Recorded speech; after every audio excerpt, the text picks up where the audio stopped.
네, 사직생입니다. 사직생. 죽고자 하면 살 것이다. 무슨 얘기인지 기사로 만나보시죠. 숨죽이던 비명계 반격에 나섰다라는 기사입니다. 박지원 전 비대위원장, 이재명 사직생 결단을 해라라고 지금 얘기를 했는데요. 지금 보시는 이 모습, 박지원 전 비대위원장이 어제 국회에서 기자회견을 했었던 바로 그 모습인데요. 목소리 같이 들어보고 얘기 이어가 보겠습니다. 지금 이재명 대표는 방탄을 위해 당을 위기로 몰아넣는 이기적인 모습만 보여줄 뿐입니다.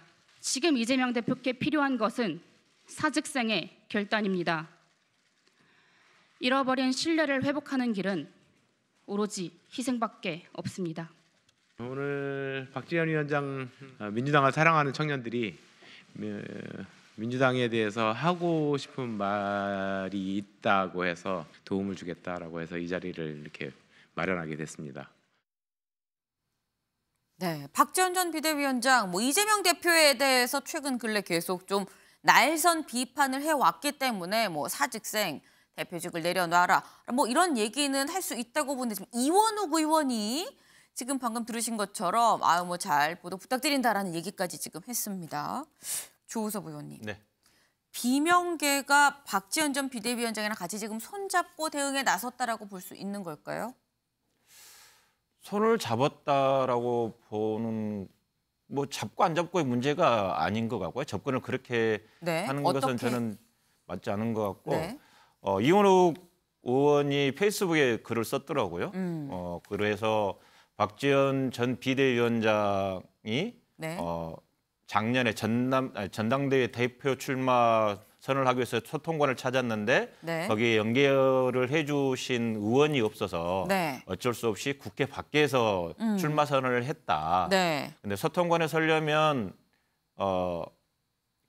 의원이 직접 연결을 해줘야 되고 같이 서 있어야 돼서 그런 모습들도 있고 또 하나 박지원 전 비대위원장을 우리 당이 그 전에 이렇게 우리 당에 와서 비대위원장까지 하시고 네. 그런 부분이 있었기 때문에 충분히 그에 대한 예우를 갖췄다. 그래서 소통관에 같이 서서 기자회견을 하는 것에 도움을 줬을 뿐이다라고 말씀을 하시더라고요. 네. 그렇게 이제 페이스북으로 보기 때문에 손잡았다 어쨌다는 부분은 아닌데 물론 그렇게 보일 수 있죠. 의견이 같은 부분이 네. 있기 때문에 네. 그럴 수 있다고 보는데 저는 다른 문제에 대해서는 즉 비명이냐 반명이냐 친명이냐에 대한 부분들을 해서 막 갈라지고 분열의 모습처럼 보이는데 네. 그게 분열의 모습처럼 보일 수는 있지만 그분들이 모든 사람들이 원하는 것, 즉 민주당의 현재 의원이라든가 그분들이 원하는 것은 딱 한 가지라고 생각을 합니다. 뭐냐면 이재명 당대표는 당의 자산이다. 네. 두 번째로는 내년 총선에서 민주당이 승리해야 된다. 그래야 윤석열 정부의 이렇게 무능이라든가 독선이라든가 그것을 막아낼 수 있고 그리고 그 이후에 치러지는 대통령 선거에서 다시 정권을 되찾을 수 있다. 그러기 위해서는 어떻게 해야 되는지에 대한 해법의 차이가 있을 뿐이다라고 저는 보고 싶습니다. 지금 이원욱 의원이 직접 이 SNS에 올린 글을 말씀을 주셨습니다. 좀 같이 짚어보겠습니다. 이원욱 의원이 보시면 박지원 전 위원장이 부탁을 해서 회견장을 빌려줬다 말씀하신 것처럼 이렇게 얘기를 했습니다. 그리고 항의 전화랑 문자가 빗발치는데 그러면서 한 얘기가 이재명 대표가 당선 이후에 박지원 전 위원장에 대한 이 태도를 바꿨다. 토사구팽이라는 단어가 떠올랐다. 그래서 내가 기자회견장을 좀 예약을 해줘야 되겠다라고 생각을 했다라고 얘기를 했습니다. 근데 이 얘기는 김현정 대변인님, 지금 이거는 어떻게 보면은 좀 더 센 비판일 수도 있어 보입니다. 왜냐하면 이재명 대표가 청년 박지원을 이용했다 약간 이런 취지로 토사구팽이라는 표현을 썼거든요. 어떻게 보십니까? 어떤 의미의 토사구팽을 했다는 건지 구체적인 내용이 없어서 정확히는 모르겠지만 그 당시에 대선 당시에 우리 이제 20대 여성의 유권자들의 표심을 얻기 위해서 같이 영입한 측면이 있었잖아요. 그래서 비대위원장까지도 공동 비대위원장까지도 맡겼었고 그 이후에 전당대 출마와 관련해서는 본인이 자격 요건이 안 돼서 이재명 대표가 뭐 못 나오게 한 건 아니잖아요. 그런 상황인데 어떤 걸 무슨 의미의 토사급행이라는지 정확히 이해는 못 하겠고 지금 이현우 의원께서는 지금 언론을 통해서 회자되는 것은 이제 그 반명의 중심에 있는 분처럼 지금 회자되고 있잖아요. 네. 뭐 소위 말하는 뭐 누가 했는지 모르지만 뭐 포스터에도 나와 계시고, 근데 그런 분이 저렇게 그 소통관을 빌려준 것 자체도 네. 뭐 이렇게 박지원 전 비대위원장을 뭐 이용했다 또는 뭐 공범이다 이전까지는 아니더라도 네. 그래 하는 거에 대한 묵인을 했다라고 저는 볼 수밖에 없고요. 지금 현재 우리 민주당에서 해야 할 일은 사실 지난번 체포동의안 표결 이후에 당이 상당히 혼란스러운 건 사실입니다. 당원들도 지금 대단히 지금 분노해 있고요. 근데 다만 그러면은 지금 현재 민주당에서는 네. 현재의 윤석열 정권을 검사 독재 정권이라고 규정하고 있잖아요. 그리고 이재명 대표 개인에 대한 그 표적 수사가 아니라 민주당에 대한 탄압을 하고 있다고 규정하고 대응하고 있는 상황이기 때문에 그런 기조에 동의한다라고 하면 지금은 이런 혼란들을 빨리 재정비하고 당이 단합할 수 있도록 더 큰 틀에서 당이 단합할 수 있도록 하는 역할을 하는 것이 우리 민주당 의원들도 우리 민주당의 소중한 구성원들 아닙니까? 큰 책임의 주체이기도 하고 네. 그래서 지금의 문제는 이재명 당대표 혼자의 문제가 아니라 민주당의 문제이고 그 당대표를 중심으로 해서 민주당의 의원들 또 원외 지역위원장들도 있고 당원들도 있지만 네. 더 크게 단결하고 재정비하는 것이 필요한 시점이다. 그래서 그 당내에서 의견은 얼마든지 있을 수 있고 존중해야 되지만 네. 지금 같은 경우에는 좀 전에 말씀드린 것처럼 그 당이 좀 단합하는 쪽으로 좀 역할들을 했으면 어떨까 하는 그런 생각입니다. 네, 지금 당이 좀 단합을 하면은 좋겠는데라는 아쉬운 말씀을 지금 주셨습니다. 다음 기사 좀 같이 보겠습니다. 비명계가 당 지도부 교체해야 된다라고 지금 얘기를 하니까 친명계는 근데 가당치 않다, 거절한 거죠. 이런 가운데 개딸 강성 지지층이 일주일 사이에 어제 저희가 3일 동안 14,000명 늘었다 그랬는데 일주일 사이에 23,000명이 늘었다라고 합니다. 지금 여기 보면 체포한 후폭풍에 지금 민주당 내홍이 격화되고 있다라고 지금 나와 있죠. 지금 친명 비명 간의 갈등 격화 저희가 좀 목소리로 준비를 해봤는데요. 같이 들어보고 오시죠. 는 민주당이 지금 겪고 있는 이 검은 먹구름은 1차적으로는 이재명 대표의 사법적 의혹에 따른 그 리스크 부담을 당이 송두리째 떠안고 있지 않습니까? 네. 이재명 대표가 잠시 뒤로 좀 물러서는 것이 당을 위해서나 이재명 대표를 위해서나 표적을 피할 수 있으니까 좀 저는 그게 바람직하다고 생각을 하는 건데 아마 윤석열 대통령은 이재명 대표를 구속시키려고 작정을 한 것 같아요. 네네. 이런 총성 없는 전쟁 중에 민주당 대표를 지키느냐 마느냐 이런 총성 없는 전쟁 중인데 전쟁 중에는 내부 총질을 멈추고 똘똘 뭉쳐야 되지 않겠습니까? 예. 네, 지금 이상민 의원 그리고 안민석 의원의 얘기를 직접 들어봤습니다. 지금 이상민 의원 민주당의 길이라는 모임에도 지금 포함이 돼 있죠. 네, 여기 쭉 가볼까요? 빨간 줄이 그어져 있습니다. 비명계 의원 모임이 민주당의 길.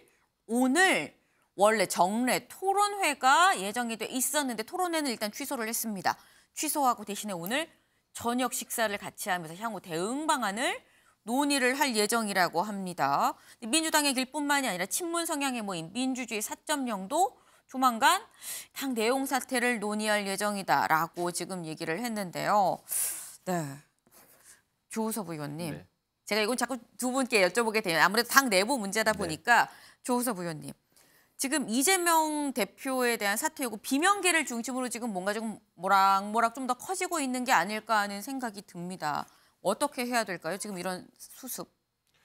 지금 현재 뭐 침묵이라는 거 내용 격화 말씀을 하셨는데 네. 27일 날 국회 체포동의안 표결 이후에 제가 여러 군데를 찾아서 네. 의원들 만나본 결과를 네. 보면 공개적인 외부적인 부분들에 대해서 왜냐하면 언론이라든가 보도되는 내용들이 갈라치기라든가 그런 분열의 모습들이 계속 보여질 수 있기 때문에 네. 당분간은 내부적인 토론을 중심으로 해서 이 현재의 문제를 어떻게 진단을 하고 앞으로 어떤 해법을 낼 것인가에 네. 대한 방법을 찾아가는 과정에 있다. 그래서 지금 여기 나와 있는 민주당의 길이라든가 뭐 민주주의 4.0 같은 경우도 아마 공식적 모임은 하지 않겠지만 네. 내부적으로 여러 가지 토론이라든가 그건 지금도 이루어지고 있을 것이다라는 생각이 들고요. 이제 지금 현재는 민주당이 토론이 단결이 필요한 건 맞지만 그 단결을 위해서는 토론이 필요한 거고 활발한 토론을 통해서 네. 어떻게 하면 이 위기를 극복해 나갈 것인지 그래서 해법을 어떻게 찾아갈 것인지에 대한 부분들에 있어서 합의점을 찾아가는 게 현재 우리 당이 해야 될 역할 아닌가 싶습니다. 합의점을 좀 찾아가야 되지 않겠느냐라고 말씀을 주셨습니다. 내부적으로 좀 얘기를 좀 더 많이 해야 된다. 바깥보다는 우리끼리 안으로 얘기를 하자 그러셨는데 다음 기사 같이 보겠습니다. 비명계 이재명 사퇴론 공개 언급. 이재명 측 당직을 개편해서 소통을 강화할 것이다라는 얘기입니다. 김현정 대변인님, 당직을 개편해서 소통을 강화한다. 비명계를 당직에 인선을 하겠다라는 얘기인 걸까요? 무슨 얘기죠? 지금 당직에도 비명계 의원들 많이 들어와 계세요. 네. 민주원권장부터 해서 네. 뭐 정책위의장 등등 많이 들어와 있고요. 뭐 우리 대변인단에도 그렇고.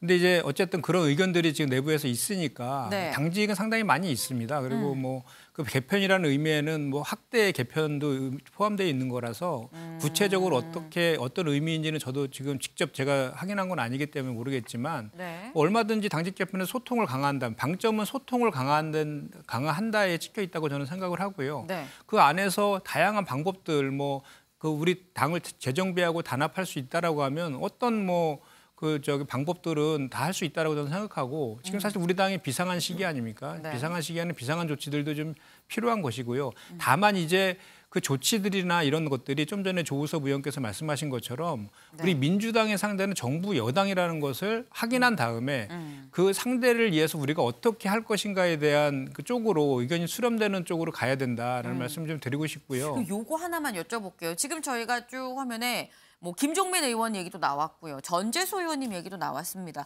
이 두 분이 이 뭐 방송 언론을 통해서 뭔가 공개적으로 지금 이런 말씀을 지금 해주고 계시는 거거든요.